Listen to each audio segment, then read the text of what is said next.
Assalamualaikum warahmatullahi wabarakatuh. Hari ini saya akan membahas FR atau Field Report SKB PGSD CPNS tahun 2020.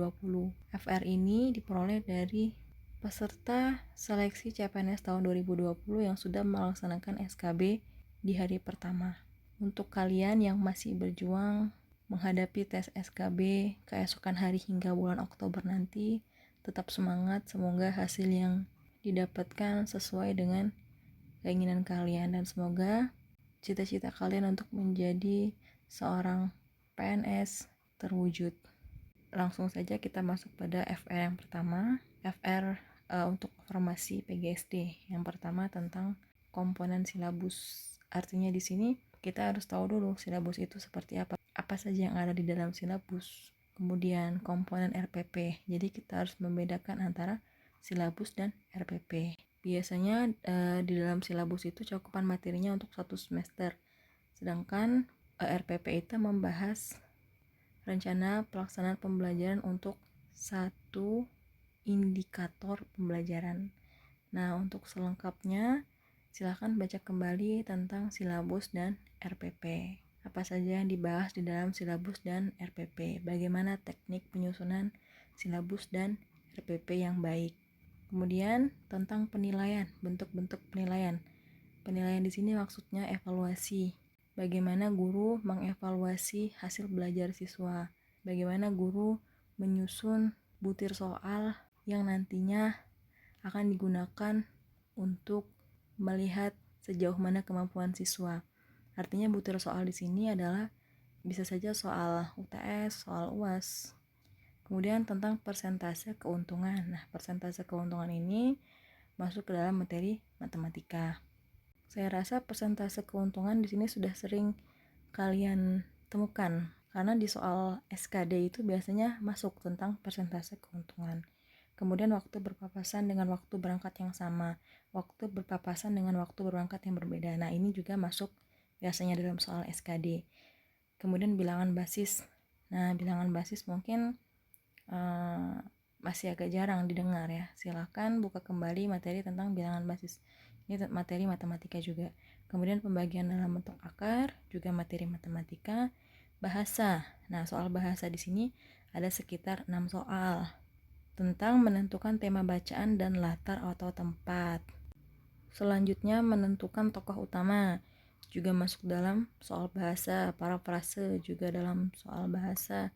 Kemudian sifat benda. Nah, sifat benda ini masuk ke dalam soal IPA. FR selanjutnya, langkah-langkah menyusun butir soal. Di dalam evaluasi ada beberapa jenis soal. Yang pertama, soal uraian. Kemudian soal pilihan ganda.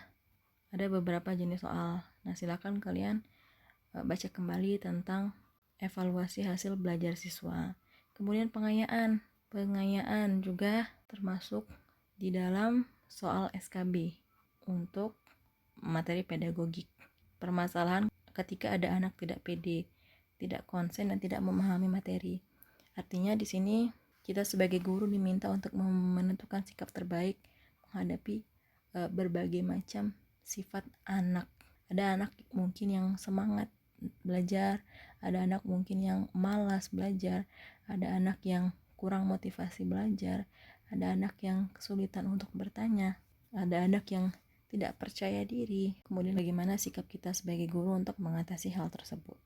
Kemudian kapan dan bagaimana cara menyusun prosem di sini ya, bukan promes. Kapan dan bagaimana cara menyusun prosem dan prota. Apa itu prosem? Itu program semester. Apa itu prota? Program tahunan. Artinya prosem adalah program pembelajaran yang disusun oleh guru untuk satu semester ke depan. Kalau prota berarti program pembelajaran yang disusun oleh guru untuk 1 tahun ke depan. Bagaimana bentuk dari prosem dan prota itu sendiri? Silakan ulas kembali tentang prosem dan prota.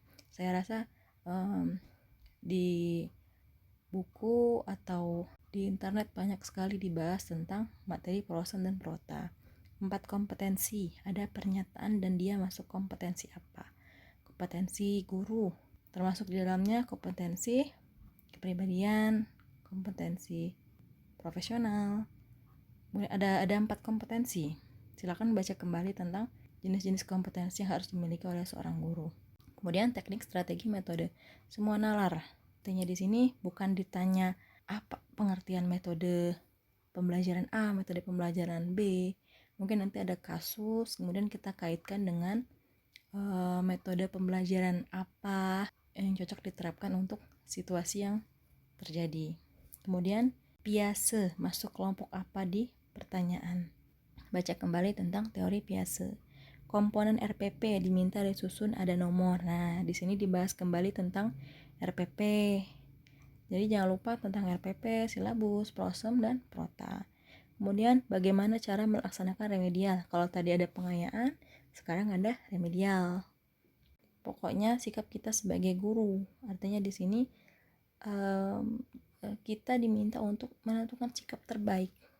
Sikap apa yang harus kita ambil ketika kita berada dalam situasi tertentu. Lebih banyak pedagogik karena kelihatannya bidang kita dirangsang ke pedagogik. Jadi perdalam lagi materi tentang pedagogik. Lanjut tentang instrumen dan bentuk penilaian. Masuk kembali tentang instrumen dan bentuk penilaian. Masih seputar evaluasi hasil belajar siswa. Kalau tadi ada teknik penilaian, kemudian penyusunan butir soal, sekarang instrumen dan bentuk penilaian. Silakan baca-baca kembali tentang evaluasi hasil belajar siswa.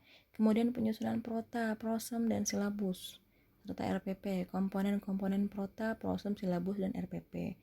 Jadi masuk kembali tentang penyusunan dan komponen prota, prosem, silabus, dan RPP. Kemudian ada soal bahasa Indonesia tentang tema dalam cerita. Perkalian pecahan itu soal matematika. Gaya, usaha, dan energi kinetik, potensial, mekanik itu soal IPA. Kemudian otot pernapasan juga termasuk dalam soal IPA. Selanjutnya tentang komponen RPP. Masuk kembali tentang RPP. Penyusunan silabus, RPP silabus. Percepatan pembelajaran daring atau media. Pembelajaran daring. Baca kembali teori tentang daring. Pembelajaran yang kita lakukan di masa pandemi ini. Metode pembelajaran apa yang cocok untuk pembelajaran daring ini? Silahkan baca kembali.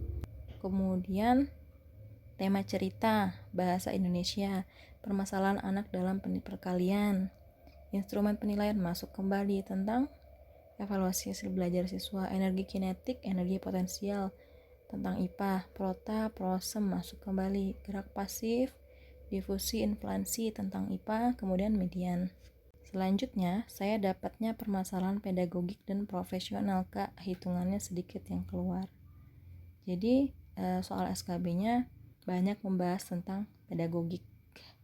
Bukan tidak mungkin soal tentang hitung-hitungan bisa keluar. Kita tidak tahu apakah nanti ketika kita melaksanakan tes kita dapat yang hitung-hitungan yang banyak.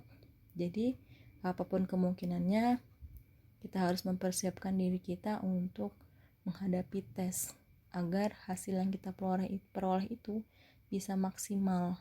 Jadi selain belajar pedagogik, kita juga harus belajar tentang matematika, IPA, dan bahasa Indonesia juga. Kemudian tentang tema dalam cerita, masuk kembali tema dalam cerita, prota, prosem, dan silabus, penilaian, median, penyederhanaan bilangan, 342 biner, 10 basis 3. Nah, tentang bilangan basis masuk kembali, energi mekanik, kesulitan peserta didik, apersepsi, baca kembali tentang apersepsi. Kemudian Undang-Undang Dasar dan Pancasila.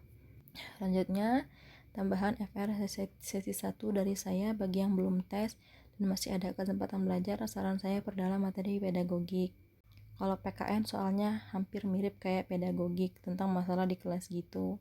Bahasa Indonesia nggak begitu sulit tentang tema amanat, watak, kalimat utama gitu-gitulah. Matematika jangan terlalu dipusingkan. Intinya mulai sekarang pelajaran yang hitung-hitungan dikandorin belajarnya.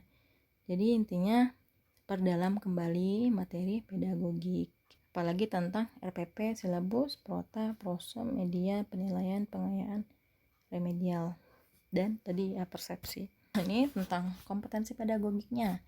RPP metode dan model pembelajaran, prinsip pembelajaran, strategi pembelajaran, IT dan media pembelajaran, teori tentang pengelolaan kelas, PTK atau penilaian tindakan kelas, cara mengatur kondisi kelas, dan PAN serta PAP.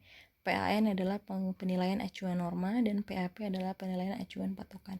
Silakan kalian cari tentang apa itu PAN dan PAP.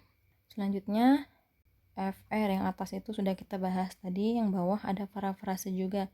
Itu soal bahasa Indonesia, bentuk karangan, latar cerita, waktu berpapasan, luas lingkaran itu soal matematika, median juga soal matematika, silabus tentang pedagogik serta instrumen pembuatan soal dan lain-lain. Jadi intinya belajar tentang pedagogik yaitu tentang RPP, silabus, prota, prosem, media pembelajaran, instrumen penilaian, evaluasi, remedial, pengayaan, persepsi. Kemudian juga dibarengi dengan membaca materi matematika, bahasa Indonesia, dan IPA. Semoga FR yang sudah kita bahas tadi bisa memberikan gambaran kepada kalian bagaimana soal SKB yang akan kalian hadapi nanti. Saya berharap kalian tetap semangat. Semoga perjuangan kalian membuahkan hasil yang manis. Sekian dari saya. Wassalamualaikum warahmatullahi wabarakatuh.